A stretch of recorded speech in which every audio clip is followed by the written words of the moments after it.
Royal Geographic Society. This is a very great event for me. I'm really pleased to be here. I mean that from the bottom of my heart. I just want to make a little note about the book, True North Rising. And I wanted to do this today. I did an interview with CBC, and I want to acknowledge the generosity of someone in the Ottawa Valley, and we never had time. But as I say, this is the second rising. Tim Gordon from Burnstown took a chance on me a couple of years ago and published my memoir, and he admitted at the time that his distribution and his marketing skills were fairly well confined to the Ottawa Valley, but I was very pleased at the good friendship that developed and the way Tim treated me. And after Mary's appointment, and that's my way of saying I married well, after Mary's appointment, I got a call from an agent in Toronto named Tim Broadhead, and he said, I think your book deserves much wider distribution. Can you get the rights for it? And if you can, I think I can get a major publisher in Canada. And I called Tim, and his generosity was that in 5 minutes, I had the rights back to the book, and he didn't hold me up for money. He said, I agree with it, and he returned it. So it was very generous, and I don't miss an opportunity to thank him for it. So thank you. Let's start with some context. I am learning that these presentations can be tricky because I'm to give you my insights into my front row seat on history, but at the same time I've been warned by the new large national publisher, don't give the book away. In the first book and in this one, really, I divided it into 3 parts. The early years, discovery, and by discovery I mean personal and professional. And then there's the middle years that some of you will be familiar with from reading or maybe personal experience. That was the turbulence when both social and racial unrest emerged from ill-advised and hasty government development policies in the 1960s and early 70s that bitterly divided the Northwest Territories. And then, because of wise words and recommendations of a former Supreme Court judge named Tom Berger, the first reconciliation, though no one called it that back then, but I used the term the period of the builders. The fact is, when I went north as a 24-year-old, I had no plan and not an ounce of journalistic training. I was hired from a part-time radio announcer's job in Prince Edward Island. Somebody thought I did a good job of reading the news one night. On my first day at CBC Frobisher Bay in April 1967, the manager threw me into the deep end of a very cold pool when he declared I was his new reporter. To our mutual dismay, broadcast news and reporting is the only pool where I could swim with or against the current. 2 years after that, one story changed me, personally and professionally.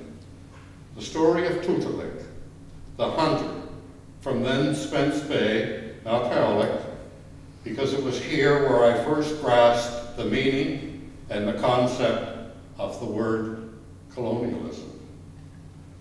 Tutulik was a hunter.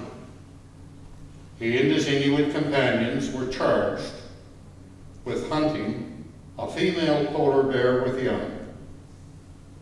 50 years on, I still wonder, what were the so-called authorities thinking, and how little Inuit culture, laws, or reality counted for anything.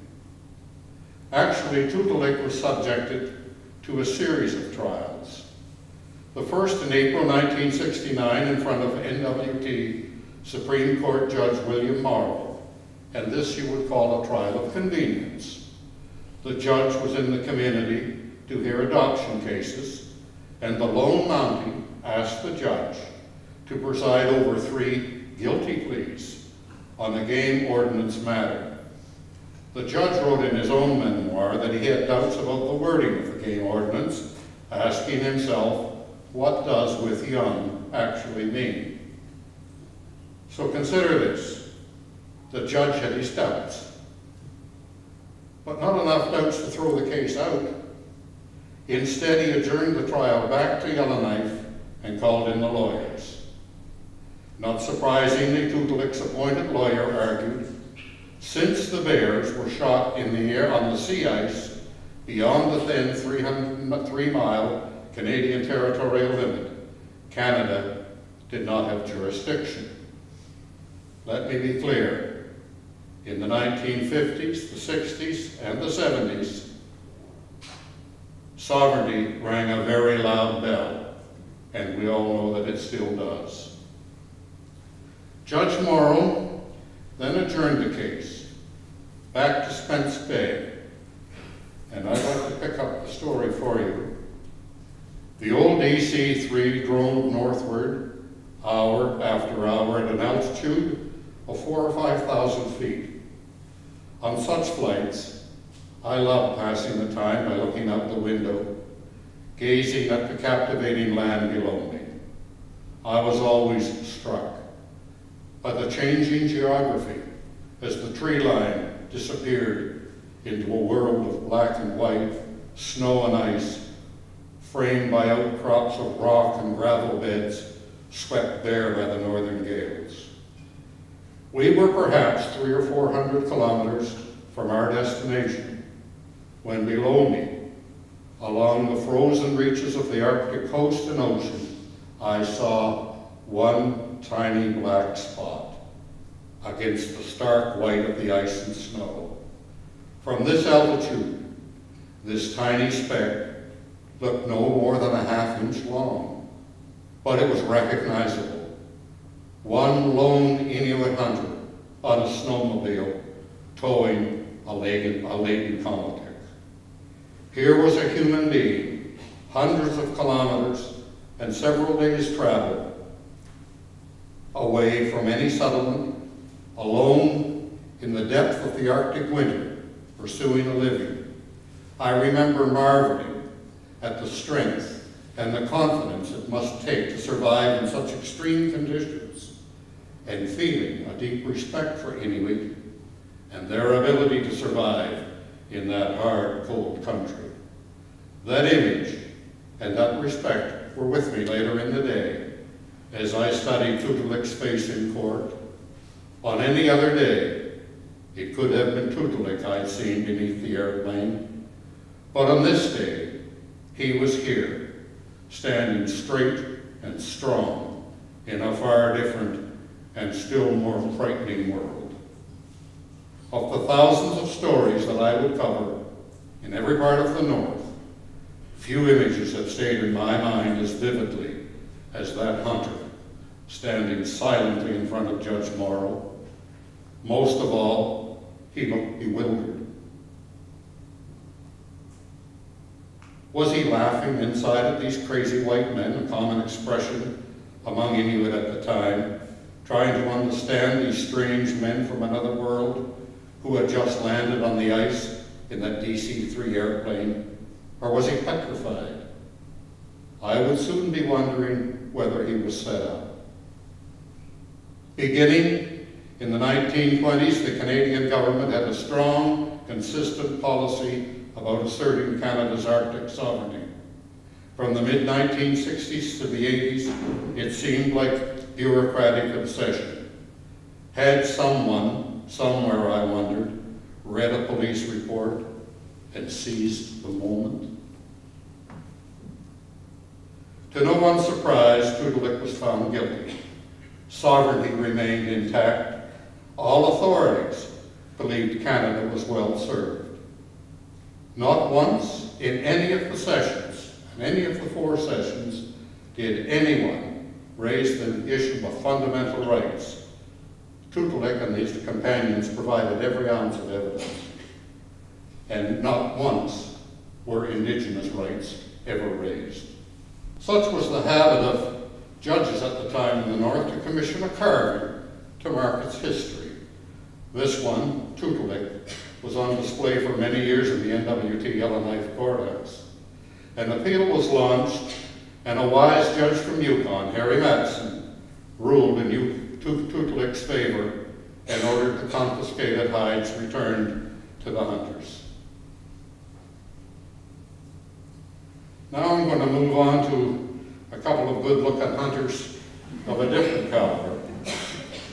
Joe Toby was a Dene colleague at CBC Yellowknife, and he also shaped and taught me. We became instant friends shortly after I arrived in 1969.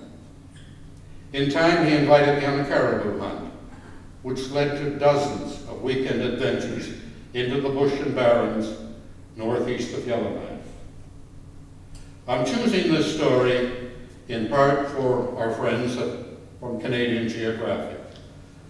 And I spoke to John about this a few minutes before, because I think it would be an oversight not to mention witnessing one of the great wildlife spectacles anywhere in Canada or the world. But there is also an insight into Canada's dark past and present. One winter morning in December in the mid-1970s, Joe and I had the good fortune to witness one of the great wildlife spectacles of the Arctic, indeed the world.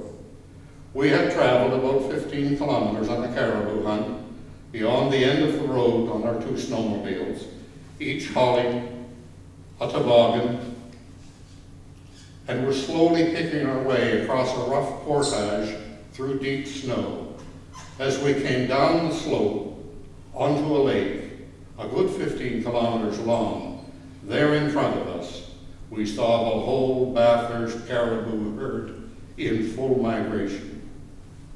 There were animals by the tens and tens and tens of thousands, running at a moderate pace, somewhat alarmed by our presence but not panicked.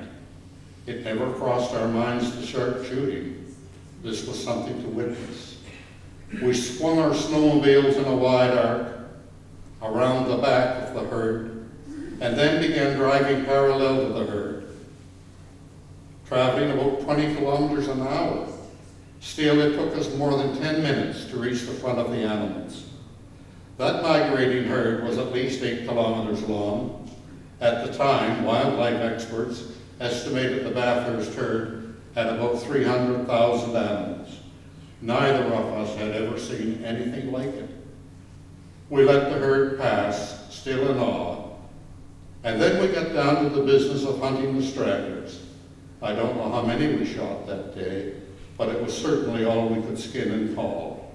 The community freezer in Joe's little village was very well stocked that night. As well as I thought I knew Joe Toby, and as close as our friendship had become, it was only after many adventures together that I met the real man. We'd been hunting at Victory Lake, we'd shot a few animals, and we were taking a lunch break around the big fire. Our tea was hot, the bannock his wife Helen had baked for us that morning was tasty and enjoyable, and we were basking in the solitude and the bright sunshine. It was not uncommon for us to have long periods of silence, but suddenly Joe broke this one. "I was born here," he said. "Pardon?" I asked, believing he was generalizing. "What do you mean you were born here?" "Right here," he said, "where we are having tea. This is where I was born. Our tents and cabins were here. That's why I like to come here."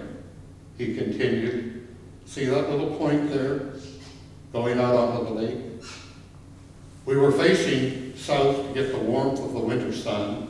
It was in fact a very pretty spot, and likely even more beautiful in the summer months." "Yes, I see it," I said. "There's a little girl buried there. She was about 5 years old when she died, and she was my friend and playmate." When I was about 7, I was taken away and sent to a residential school in Fort Resolution. I never saw my parents again. He fell silent. By this time, we had known each other for close to 10 years. We had traveled together to every part of the Northwest Territories and all across Canada, reporting and covering the Mackenzie Valley Pipeline Inquiry. We knew each other's secrets that we'll keep to the end. And yet, he had waited until now to tell me in a few short sentences this remarkable story of a very painful childhood. He never again mentioned residential schools. I never learned if he was ill-treated. But I knew in that moment I had been given the privilege of becoming a confidant to a fine gentleman and a friend. And today, when I hear of the abuses and the injustices of those residential schools, my mind goes back to that sunlit clearing on Victory Lake, so far from any town and village, and I try to imagine a time in the late 1930s when authorities took a small boy from his parents who would never see each other again. I could add that I think maybe the hunting trips with Joe also provide us a sanctuary from a racially troubled, torn communities. Because only a few years earlier, oil was found in Alaska, and all the oil eyes in the world were focused on the Arctic as though it were a frozen Arabia and easy pickings. 2 ill-advised Canadian government policy papers in 1969 transformed the North into a powder keg. The first, the White Paper on Indian Affairs, boiled down to an assimilation document that would eliminate treaties and transfer responsibility for Indigenous peoples to the provinces. To his credit, the Prime Minister at the time, Pierre Trudeau, soon abandoned it, but not before November 1969, when the other policy jackboot fell and Northern Development Minister Jean Chrétien, in a highly anticipated speech, declared, and I quote, "The vast untapped riches of the North will be developed in the interest of all Canadians." There was no mention of the rights, cultures, or realities of Indigenous peoples. The Northern policy paper was consistent with the Southern one. Indigenous rights simply did not exist. All Canadians were to be equal. The fat was in the fire and the sleeping giants were awake, and this still novice CBC reporter realized that he was covering the best story in Canada. Consider almost overnight, well-led, organized, politically and legally astute, and yes, radical, young Indigenous leaders prepared to stop one of the biggest construction projects in Canadian history. They took a stand against the world's biggest oil companies that had absolute support from the governments of Canada and the United States. Almost overnight, organizations called the Committee for Aboriginal Peoples Entitlement, or COPE, the Indian Brotherhood, the Métis Association, and the Inuit Tapiriit of Canada were in our newscasts every bit as much as the developers. 3,000 miles away in northern Quebec, bulldozers were ripping up trap lines and flooding hunting grounds for the Great Hydro Development Project. Other leaders like Charlie Watt and a young woman who would eventually become my wife and much later our Governor General had their own David and Goliath battles going with Premier Robert Bourassa in Quebec over the massive Hydro-Quebec development. I was an observer for that, but my beat was still the NWT, and it became the gold rush of the 20th century.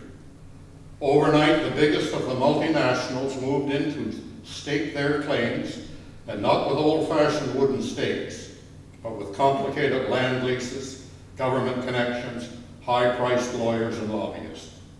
And the government of Canada gave them a grub stake. For every dollar spent on exploration, oil and gas companies could write off 85 cents on every dollar spent. The development announcements and the proposals rolled out of Ottawa, all in the context of conquering the last frontier. The North became caught in a vortex.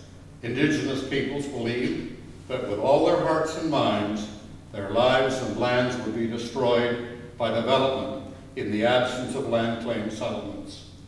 Most, not all, but most, non-Indigenous people in the larger communities believed their livelihoods and their economic future would vanish without the development. The result, throughout the Mackenzie Valley, racism that was never far under the surface was now in full bloom and on parade. By 1974, the announcement by Canadian Arctic Gas, a consortium of the world's biggest oil and gas companies, to build a $6 billion Mackenzie Valley pipeline was not a surprise, and neither was the government's decision to call a public inquiry into the proposal. 42-year-old BC Supreme Court Judge Tom Berger was given the mandate to examine the social, economic, and environmental impacts and make recommendations. Berger did not have the mandate to stop the pipeline, and he didn't try. However, what unfolded in the next 2 years would change the North and Canada forever.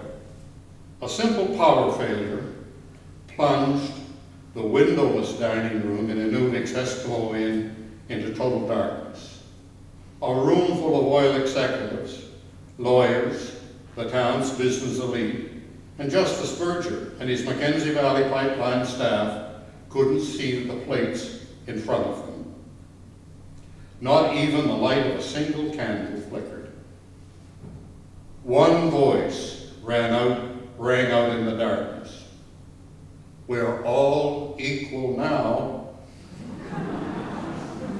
The silence turned from startled to tense. I knew the source of the wit. He was sitting directly across from me, my 20-year-old colleague and Slavey language reporter Louis Blondin. Suddenly a hearty laugh broke the silence. A laugh familiar to Louis and me and most others in the room. Tom Berger, recognizing the ironic truth of the moment. Gradually others joined in, some from the heart, but others with the kind of nervous, forced laughter that comes with confronting an uncomfortable truth. This inquiry, to my mind, was a critical turning point in the history of the North, and we would need a lot more than Louis' sharp wit to break the tension that gripped the Mackenzie Valley and much of the rest of Canada. The portrait of the true North being painted by the Indigenous witnesses at those hearings was of a racialized colonial territory that had been subjected to a century of federal government assimilation policies and practices. The current rules and regimes that governed towns, settlements, and outposts across the territories supported and sanctioned that colonial mindset. The CBC, I'm very proud to say, played a major part in that great pipeline story, and I was the senior reporter with 4 very talented Indigenous colleagues, some of them reporting in 2 different languages. And here we are at the last day of the inquiry, the very sharp Louis Blondin, crippled by arthritis and on crutches for the entire time of the inquiry, took the judge's chair, and just before the shutter fell, he did a beautiful impersonation of the judge. It could have been a standard. From the left is Pat Scott, who was our cameraman for the first Northern Television reports. The incredible Abe Oakpick, who is a legend in his own time, was also received the Order of Canada during the inquiry for his work at getting rid of the Inuit disc number He campaigned across the north and gave everyone back a surname. And there's a reporter from Nova Scotia that sometimes reported in English. Mr. Berger, my dear friend Joe Toby, and Jim Edwards Tingley, a Gwitchin reporter from the Mackenzie Delta. Berger had two styles of meetings, formal and community. The more complicated economic, engineering, and environmental evidence was examined in the formal hearings in Yellowknife, Inuvik, and Whitehorse. The informal community hearings were the heart and soul of the inquiry, where everybody had an opportunity to have their say. Throughout the region, consider over 1,000 people, some of them speaking publicly for the first time in their lives, poured out their hearts, their minds, and their feelings. Their testimony was bitter, tense, truthful, but above all enlightening. About 30 years old, he said, as he reached for his computer, that will never step out of the house with him again. Doesn't matter how long these go on. Technology is not at all what somebody said it was. I have my own testimony. Philip Blake, articulate, young, and worldly. Mr. Berger, does your nation's greed for oil and gas suddenly override justice? What exactly is your superior civilization that can so blindly ignore the injustices occurring continually over 1/3 of the landmass in Canada? 1/3 of the landmass in Canada is under direct colonial rule. We are threatened with genocide only so that the rich and powerful can become more rich and more powerful. Mr. Berger, I suggest that in any man's view, that is immoral. Berger often said he found as much wisdom in the northern communities as in the corporate, academic, and government towers. He may have had Philip Blake in mind. When Berger issued his final report and recommendations in May of 1977, barely 26 months from the start, he reconciled three seemingly impossible adversarial positions. Between the oil industry, a powerful environmental lobby, and the Indigenous people. For the Indigenous peoples, especially the Dene along the Mackenzie Valley, the principal recommendation said there should be no pipeline for at least 10 years until the land claims were settled, and that was a monumental victory. The Iqaluit of the Mackenzie Delta shared in that victory and won a second round, along with the environmentalists, when Berger recommended there be no pipeline along the environmentally fragile Arctic coastal plain, stating all the risks are in Canada, all of the benefits are in the United States. He also recommended the area be turned into a national park, and it was. And Berger gave the oil industry a partial victory and some alternatives.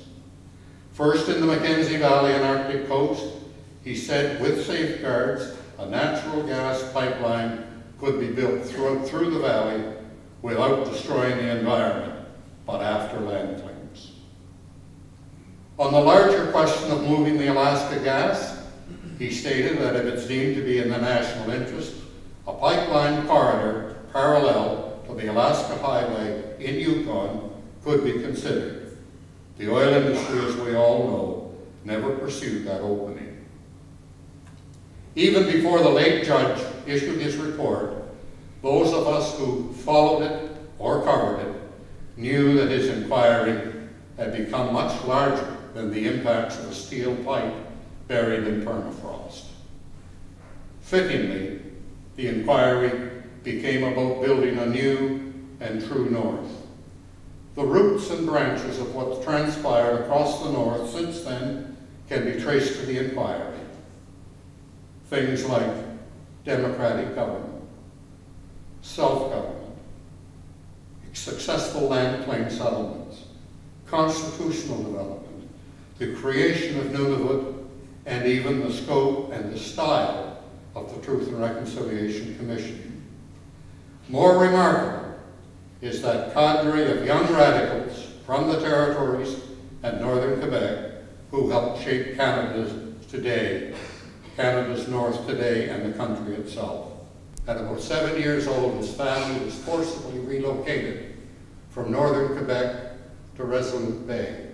They didn't know if they could survive the first winter. John took a pledge when he was a very young man, he told me,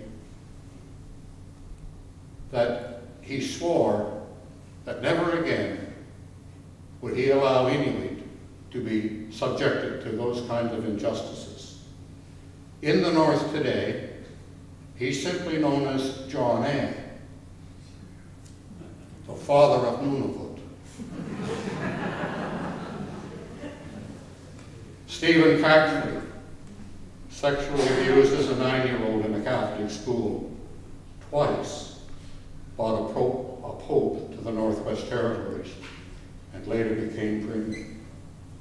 Tagat Curley, the visionary founder of Inuit Tapiriit Kanatami, shifted his focus to territorial politics and then led the fight for the division of the NWT into 2 territories.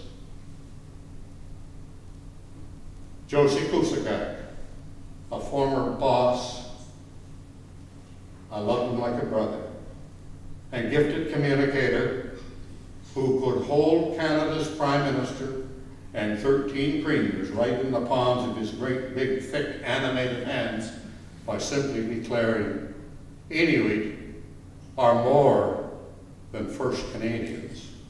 Inuit are Canadians first. And bias be damned, then there's Mary.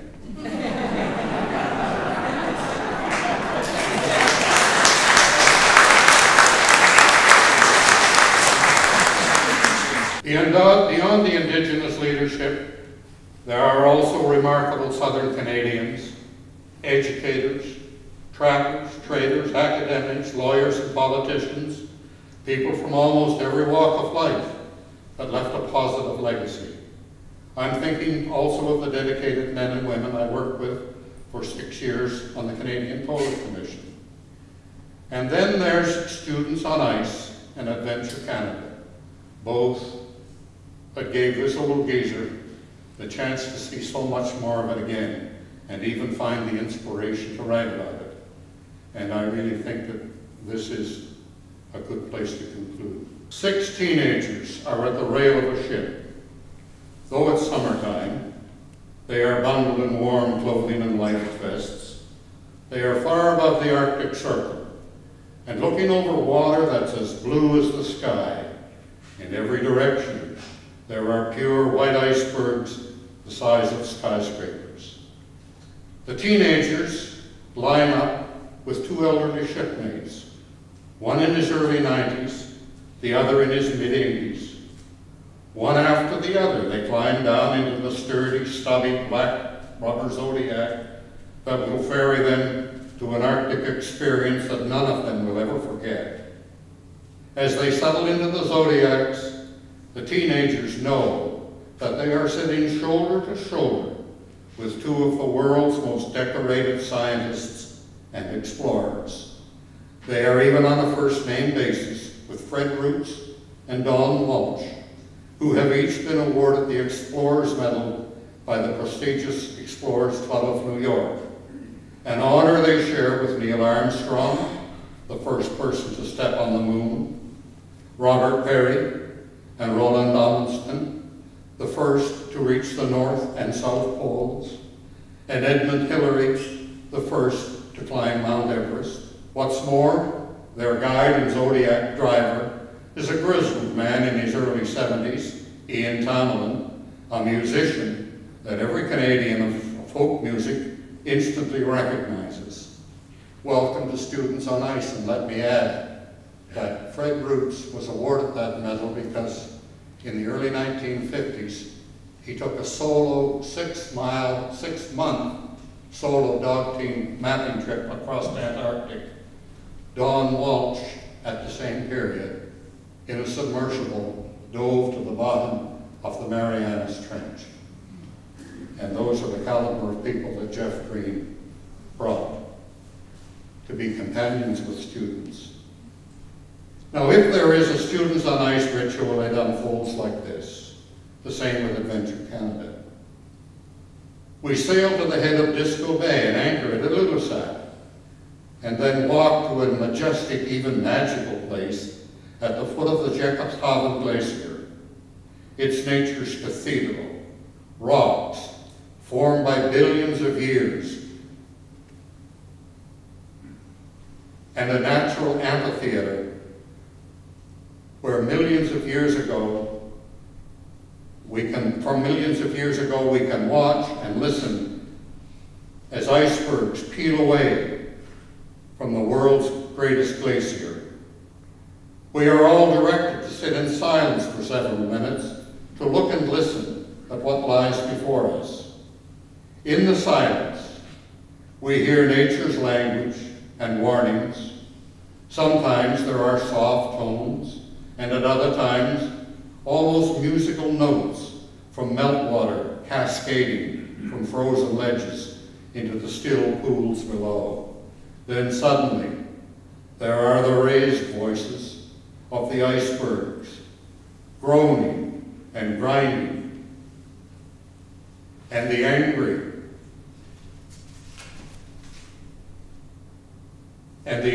sounds made as ice sheets peel away from the ledges and crash below. We sit in silence, our eyes and ears hear and see the world changing. I joined Fred Roos on the boardwalk for the 5-kilometer walk back from the glacier to Iqaluit Township. He was 93 then. Little did I know that 3 months later, in 2016, that he would die. As we walked on either side in the distance, the giant icebergs were like a mountain range. In the Arctic meadow to our left, the remnants of ancient Inuit campsites, and just beyond, the plaque from UNESCO, complaining this a World Heritage Site. Fred had been on that committee. Few knew that I met him first in 1975 when he was the science advisor for Tom Berger. Back then he helped me understand more than one scientific complexity. He was also the architect of the Canadian Polar Commission and helped me immensely in my new role as chairman. But walking across the lush Greenland meadow, we simply spoke the language of old men, with treasured memories of Arctic trails and tales, and most cherished of all, old dogs and loving wives. I see life now neither as long nor short, but rather as just beautifully wide. Thank you.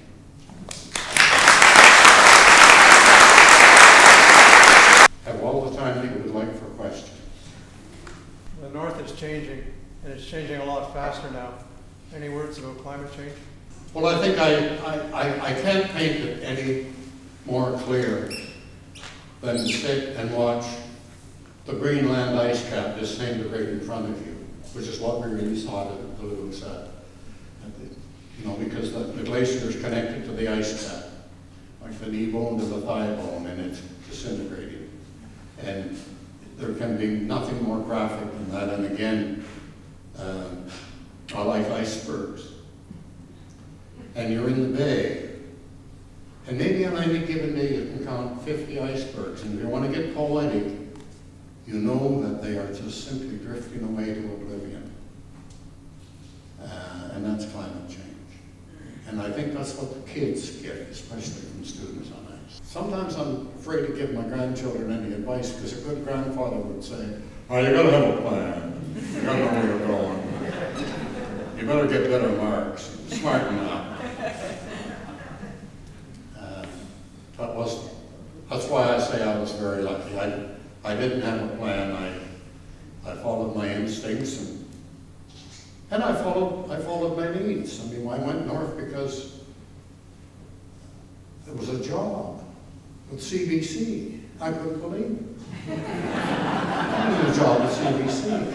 I'm going to make enough money to pay income tax. And then someday I'm going to read the national news and all of that stuff. But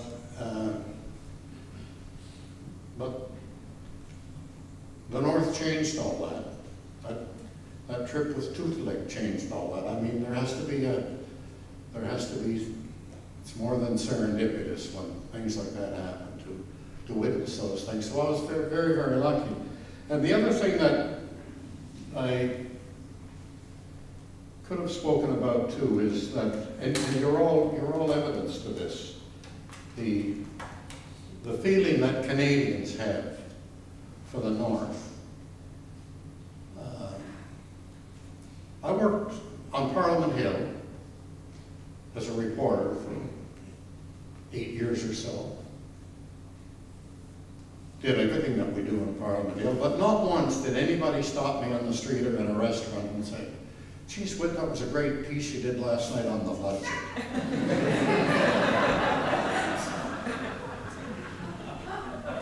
But every time I went north, and images of the Northwords on television, I got people that stopped me and said, "Geez, Whit, I saw you in the north last night. I'd love to go there."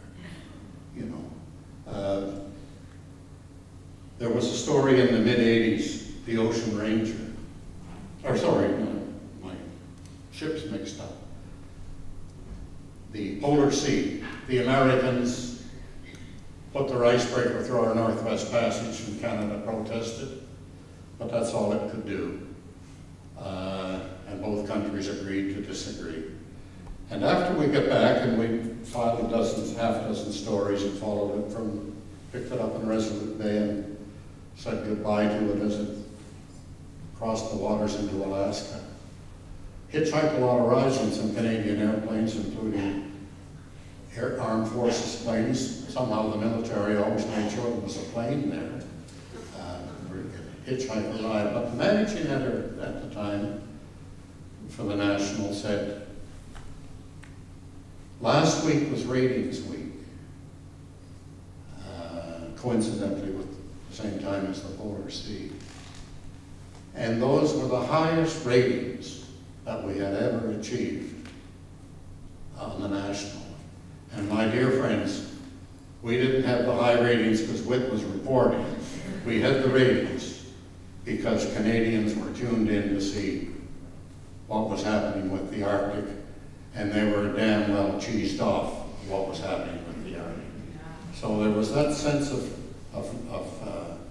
nation ownership and Arctic ownership that came through then, and that was in large part influenced me that it may be, while there's still time, the good idea to try and put, to the best of my ability, some of this down. But mostly it's the achievement of all of the people I mentioned, and many others, who worked so hard, because when you think of the odds they were against to accomplish what had been accomplished, and fight for it every single inch of the way. Governments gave nothing. Everything was earned and fought for hard, and fought for with people's emotions and lives and families, and there was human tragedy along the way too, which I didn't feel that I should go into because it was personal stuff, but there was a lot of that over the way. A lot of great people fell by the wayside too, but they had made sacrifice. I'd rather a question, please. Yes. I wonder if you could speak a little bit about Thomas Berger and like, obviously that man had a true sense of justice and he was a good listener, but could you speak to maybe how he might have been influenced on his mission in the North, talking to people? He was a really interesting guy to be with because he could switch off he could switch off the inquiry. And he never talked to any of us about our broadcasts the next day. He never said, well, that was a lousy job you did last night or something like that. But we had this but we were all together on the mission, on the adventure. So he joked about the airplanes like the rest of us did. And he would keep in touch with what was going on in the communities. And he listened. And his patience was unbelievable. Some of the hearings were 14 hours long. And Tom sat there and never dropped his eyes, not once, not for 1 minute. Everybody else did. And if he would call the breaks if he felt he needed one, but his gentle mannerism was, take your time. We have lots of time here. And everybody was speaking. 95% of the people who spoke in their own language. And so it all needed to be translated. There was no simultaneous translation.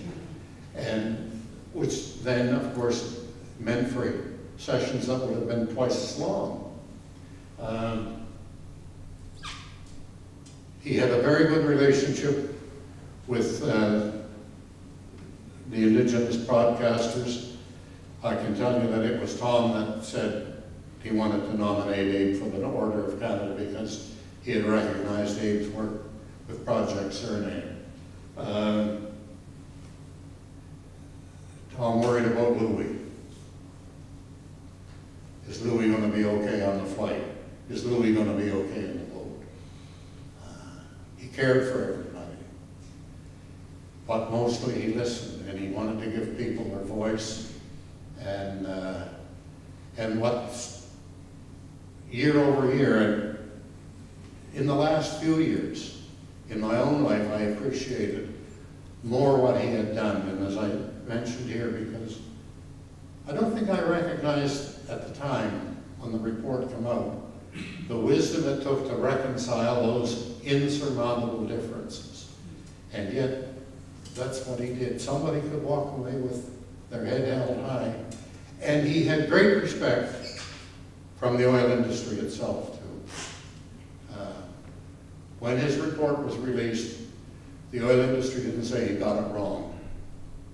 They didn't say very much, but they took their lumps. They made their decision that they wouldn't invest in Yukon on the Alaska Highway and leave the natural gas in Prudhoe Bay to this day. What will happen in the future, none of us have any idea. And the other thing about Berger is that what we all enjoyed, and sometimes what I think of most, is our baseball team. We had a crackerjack baseball team, and Berger played first base. And I was the catcher. And our technician, Dave Porter, was a fiery pitcher. And we played all the communities up and down the valley. And so when the hearings ended at nighttime, we were on the ball diamond. It could be 2 o'clock in the morning. And it was good ball. The scores were 3-2 and 4-2. No hits, no runs, no errors. That kind of baseball. Snappy baseball. Until we got to Old Crow. And I'm sorry, there's going to be a chauvinist side of this, but this was the 1970s. So we got all ready for the baseball game, and the pitcher for Old Crow was a girl. And we start laughing, they got a girl pitching. Old Crow beat us.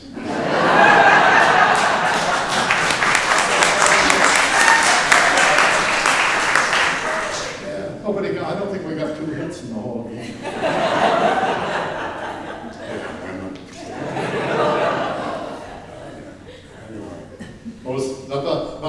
So there are those kind of memories that you really carry with you for your lifetime, and it was a wonderful time, and it changed the country. Yeah.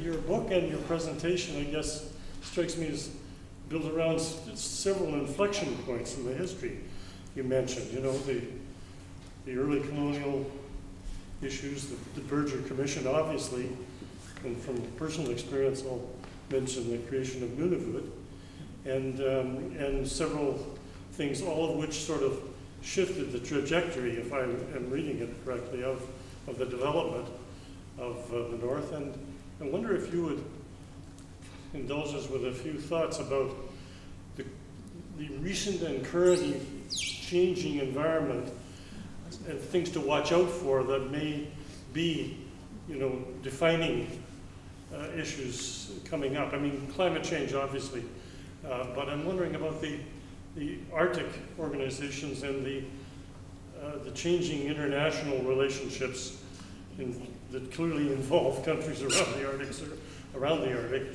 and you know who I'm thinking of particularly, and how all of that might feed into the trajectory of further development.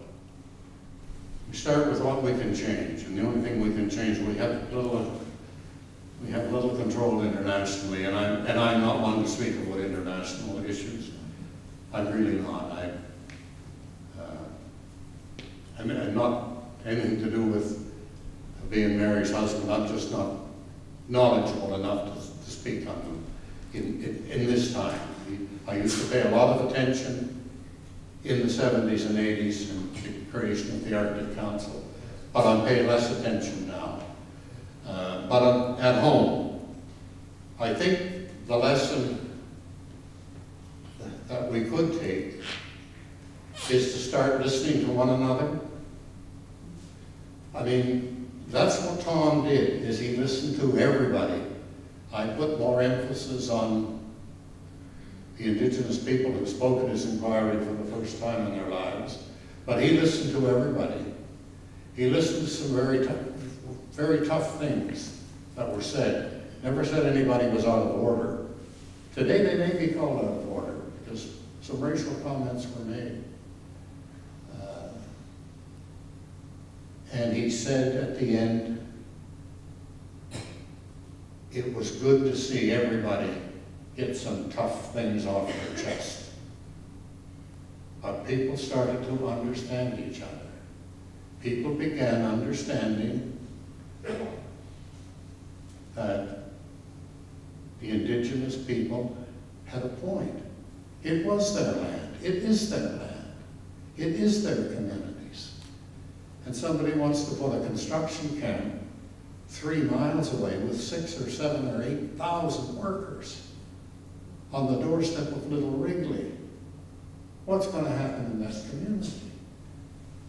And he understood that. He said the social consequences will be absolutely devastating. But people got that off their chest. I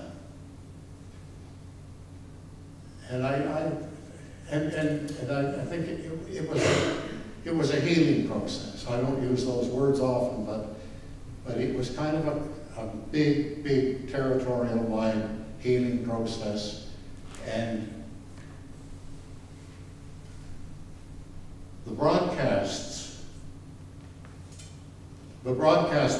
played an important part of that, because we each had 10 or 12 minutes every night for our reports. Everybody had the same amount of time.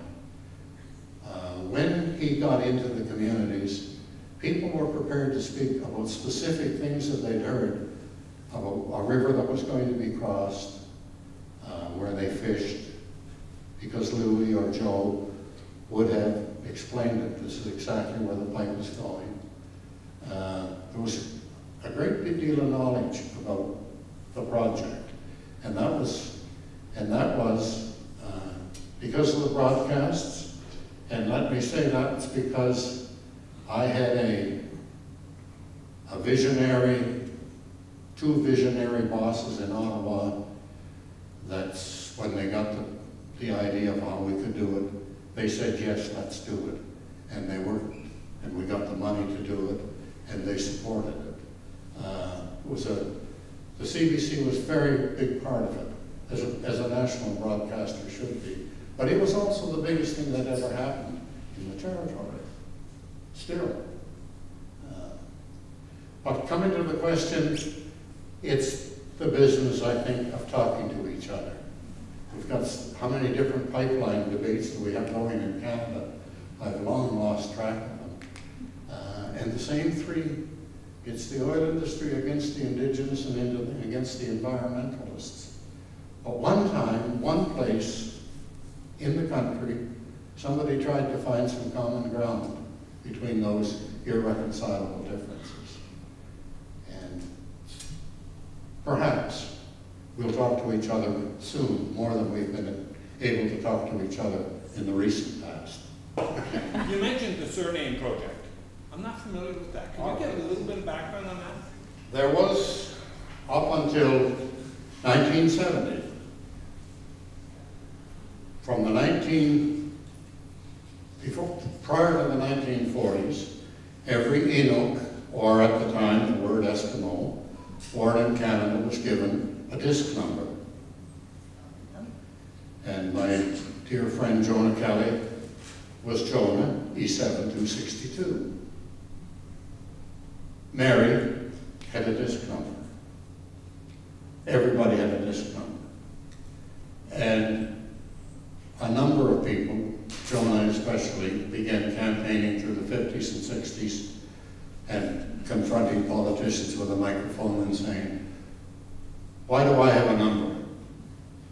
Why am I treated like a dog when nobody else has a number like that? And we actually used the numbers on the CBC.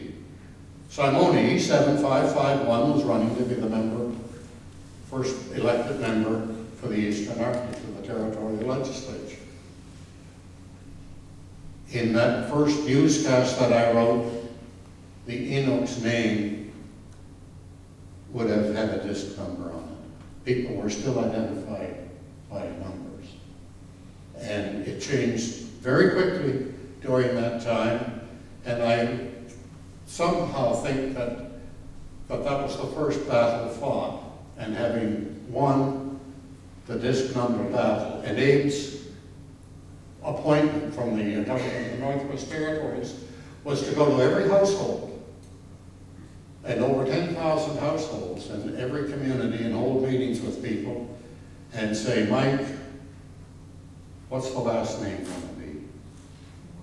And sometimes families were divided, and sometimes brothers and sisters took separate names, but that was up to them.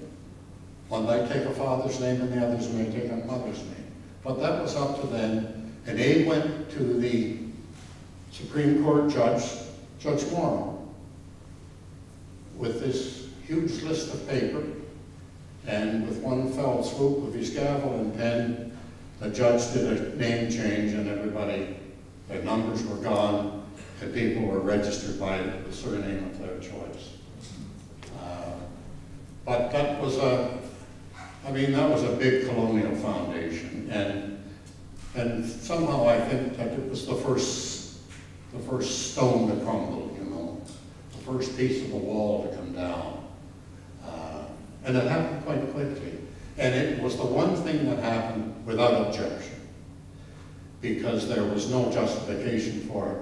So nobody could say, well, look, we really need this, because those names are far too difficult for me to spell, which was what it was all about. But it was the first piece of the wall to come down. I'll leave it at that. And it's a good question. Thank you.